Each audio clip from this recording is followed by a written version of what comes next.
시청자 여러분, 안녕하십니까? 8월 28일 미국 주요 뉴스를 전해드리겠습니다. 중국 정부가 미국과 러시아가 주도하는 핵 군축 협상에 참여하지 않겠다는 입장을 공식적으로 밝혔습니다. 트럼프 대통령이 최근 푸틴 러시아 대통령과의 회담에서 핵 군축 문제를 논의하며 중국도 협상에 나설 것을 기대한다고 언급한 데 따른 반응입니다. 중국 외교부 대변인 궈자쿠는 중국과 미국의 핵 능력은 전혀 같은 수준이 아니며 양국의 전략 환경과 핵 정책도 다르다고 말했습니다. 이어 중국은 핵무기 선제 불사용 정책과 자위적 핵 전략을 유지하고 있으며 어떤 나라와도 군비 경쟁을 벌이지 않는다고 강조했습니다. 중국은 원칙적으로 군축을 지지하지만 미국과 러시아처럼 대규모 핵무기를 보유한 나라들이 우선적으로 책임을 다해야 한다는 입장입니다. 실제로 스톡홀름 국제평화연구소 자료에 따르면 2024년 기준 러시아는 4,380기, 미국은 3,708기의 핵탄두를 보유한 반면 중국은 500기에 불과합니다. 현재 미국과 러시아는 전 세계 핵무기의 약 90%를 보유하고 있지만 러시아는 2023년 마지막 남은 군축 조약에서도 탈퇴했습니다. 트럼프 대통령은 핵무기 확산을 막아야 하며 러시아는 의지가 있고 중국도 결국 동참할 것이라 본다고 말했습니다. 중국은 동남아시아 비핵지대 조약에는 서명할 준비가 돼 있다고 밝힌 바 있어 지역 차원의 군축 움직임과는 차별화된 태도를 보이고 있습니다. 다음 뉴스입니다. 미국과 한국이 사용 후 핵연료 재처리 문제에 대해 논의할 의향이 있다고 한국 정부가 밝혔습니다. 이번 언급은 트럼프 대통령과 이재명 대통령 간 정상회담 직후 조현 한국 외교부 장관이 공식 석상에서 한 발언입니다. 조 장관은 한국이 현재 26기의 원전을 가동하고 있고 매번 해외에서 연료를 들여오는 구조라고 설명했습니다. 이 때문에 한국은 에너지 안보와 환경 문제를 고려해 사용 후 핵연료를 재처리해 자체 연료로 활용하는 방안에 관심을 보여왔습니다. 다만 현재 한국은 한미 원자력 협정에 따라 미국의 동의 없이 핵연료 재처리를 할 수 없습니다. 이는 핵무기 확산을 방지하기 위한 비확산 원칙에 근거한 것으로 미국은 이 조항을 매우 엄격히 관리해왔습니다. 조 장관은 핵무장과는 무관한 산업적 환경적 필요에서 비롯된 논의라며 미국과의 협의가 필요하다는 입장을 밝혔습니다. 미국 측에서도 구체적인 협상에 들어간 단계는 아니지만 논의 가능성을 열어놓은 것으로 풀이됩니다. 다음 뉴스입니다. 미국 백악관이 질병통제예방센터 국장 수전 모나레즈를 전격 해임했습니다. 모나레즈 국장은 최근 코로나19 백신 정책을 둘러싼 정권의 압박에 사임을 거부했고 결국 해임 통보를 받은 것으로 전해졌습니다. 하지만 모나레즈 측은 대통령의 공식 서명이 없는 해임은 법적 효력이 없다고 주장하며 법적 대응을 예고했습니다. 이번 해임은 보건복지부 장관인 로버트 F. 케네디 주니어가 강하게 추진한 것으로 알려졌습니다. 케네디 장관은 코로나 백신 승인 대상을 축소하고 백신 자문위원회를 해산하는 등 백신 정책 전반을 흔들어 왔습니다. CDC 내부에서는 고위 간부들의 잇따른 사직으로 인사 변화가 이어지고 있습니다. 사직한 간부들은 성명을 통해 최근 정책 변화에 대한 입장을 밝혔으며 일부는 공중보건 정책의 방향에 우려를 나타냈습니다. CDC 내부에서는 조직 운영과 정책 기조에 대해 다양한 의견이 나오고 있는 것으로 알려졌으며 이 같은 인사와 정책 변화에 따라 보건당국의 향후 운영 방향에 대한 관심도 높아지고 있습니다. CDC는 현재 코로나19 백신 접종 지침 개정을 준비 중이며 구체적인 내용은 조만간 발표될 예정입니다. 다음 뉴스입니다. 트럼프 행정부가 외국인 유학생의 체류 기간을 최대 4년으로 제한하는 새로운 규정을 추진하고 있습니다. 1978년부터 유지돼 온 학업기간 내 체류 제도가 실질적인 기간 제한이 없어 제도 악용 우려가 꾸준히 제기돼 왔습니다. 국토안보부는 일부 유학생들이 등록 상태만 유지하며 장기 체류하는 영구 유학생 문제를 해소하기 위한 조치라고 밝혔습니다. 새 규정은 학위 과정과 상관없이 최대 4년까지만 체류를 허용하고 연장이 필요한 경우 추가 심사를 받도록 했습니다. 당국은 이번 조치로 외국인 비자 관리의 투명성과 효율성이 높아지고 제도적 형평성도 회복될 것으로 기대하고 있습니다. 과거 행정부들이 외국인 체류자에 대한 관리에 소홀했다는 비판도 함께 제기되고 있습니다.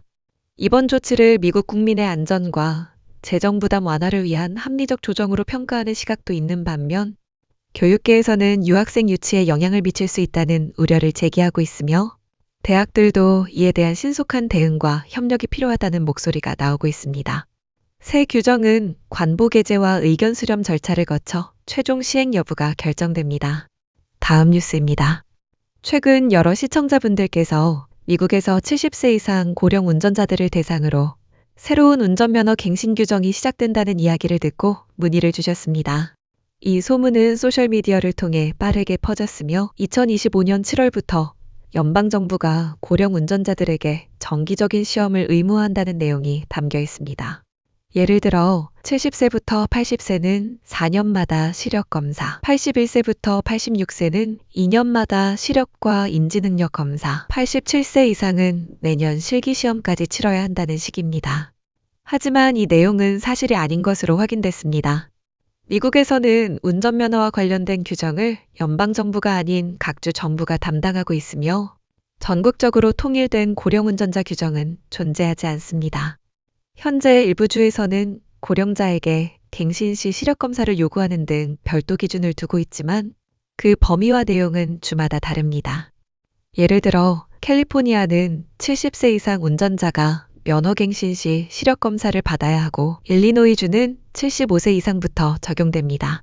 뉴욕주의 한 지역 행정관은 이 같은 루머는 사실이 아니며 면허제도는 각 주의 DMV가 운영한다고 설명했습니다. 전문가들은 이러한 허위 정보가 고령 운전자들에게 불필요한 불안감을 줄 수 있고 피싱이나 사기 범죄로 이어질 수 있다고 경고하고 있습니다. 정확한 정보는 자신이 거주 중인 주의 DMV, 즉 차량국 공식 웹사이트를 통해 확인하시는 것이 가장 안전합니다. 다음 뉴스입니다. 최근 구글 지메일이 해킹당했다는 이야기가 온라인과 SNS를 중심으로 퍼지면서 일부 이용자들의 불안이 커지고 있습니다. 특히 중요한 개인정보가 유출된 것 아니냐는 우려가 이어지고 있는데요. 확인된 바에 따르면 이번에 외부 공격을 받은 건 지메일이나 구글 드라이브 같은 일반 사용자 서비스가 아니라 구글 내부에서 기업 고객 정보를 관리하는 시스템입니다. 해당 시스템에는 주로 중소기업의 연락처나 상담 기록 같은 기본적인 비즈니스 정보가 저장돼 있었고 비밀번호나 결제 정보는 포함되지 않았다고 구글은 밝혔습니다. 하지만 이 사실을 악용한 사기 시도가 이어지고 있는 만큼 주의가 필요합니다.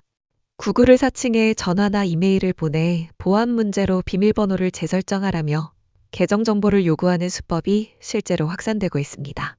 구글은 문제를 차단하고 조치를 완료했으며 현재 일반 사용자에게 추가적인 대응은 필요하지 않다고 설명했습니다. 다만 보안 전문가들은 2단계 인증을 설정하고 의심스러운 연락에는 절대 응하지 말 것을 강조하고 있습니다. 또한 구글 계정 보안 점검 기능을 활용해 로그인 기록과 보안 설정을 정기적으로 확인하는 것이 피해 예방에 도움이 됩니다. 다음은 어린 학생들의 안타까운 소식입니다. 이 영상은 유튜브의 미성년자 보호 정책에 따라 일부 민감한 내용을 제외하고 전해드리는 점 양해 부탁드립니다. 미국 미네소타주 미니애폴리스의 한 가톨릭 성당에서 총격 사건이 발생해 어린이 2명이 숨지고 여러 명이 부상을 입었습니다. 당시 미사는 인근 가톨릭 학교의 신학기 첫 주를 맞아 진행된 것으로 많은 학생과 학부모들이 참석하고 있었습니다. 용의자는 현장에서 숨진 채 발견됐으며 당국은 범행 동기를 조사 중입니다. 경찰에 따르면 23세 용의자 로빈 웨스트먼은 건물 외부에서 성당 창문을 향해 총격을 가한 뒤 현장에서 스스로 목숨을 끊은 채 발견됐습니다. 수사당국은 세 곳의 주거지에서 추가 증거를 확보하고 관련 자료를 분석하고 있다고 밝혔습니다. 현지 경찰은 이번 사건을 매우 중대한 공공안전사안으로 보고 있으며 연방수사국도 수사에 착수했습니다. FBI는 특정 종교를 겨냥한 혐오 범죄 가능성도 배제하지 않고 있다고 밝혔습니다. 부상자 대부분은 학생들이며 병원 측은 일부는 이미 퇴원했고 현재 입원 중인 이들은 회복 중이라고 전했습니다. 학교 관계자는 교직원과 학생들이 신속히 대피해 더 큰 피해를 막을 수 있었다고 설명했습니다. 지역사회는 충격에 빠졌으며 성당과 학교에는 추모의 발길이 이어지고 있습니다. 당국은 향후 브리핑을 통해 보다 구체적인 정보를 공개할 예정입니다. 다음 뉴스입니다. 미국 루이지애나주 뉴올리언스에서 실종됐던 12세 발달장애 아동이 숨진 채 발견됐습니다. 경찰에 따르면 소년은 악어의 공격을 받은 것으로 보이며 사인은 익사와 함께 외부 충격으로 인한 부상으로 확인됐습니다. 아이의 실종은 지난 8월 14일 새벽 침실 창문을 통해 집을 빠져나간 이후 발생했습니다. 비언어성 자폐를 가진 아이는 당시 기저귀만 착용한 채 홀로 거리를 걷는 모습이 CCTV에 포착됐습니다. 수색은 약 2주간 이어졌으며 시신은 드론을 통해 인근 운하에서 발견됐습니다. 경찰은 현재 사건을 미성년자 실종에서 사망 사건으로 전환해 수사 중이며 외부 개입 여부도 조사하고 있습니다. 지역사회는 이번 사건에 큰 충격을 받았으며 일부 주민들은 경찰 대응이 늦었다는 점을 지적했습니다. 뉴올리언스 경찰은 해당 지역의 악어를 제거해달라고 주 야생동물 당국에 요청한 상태입니다. 이상으로 오늘의 뉴스를 마칩니다. 시청해주셔서 감사합니다.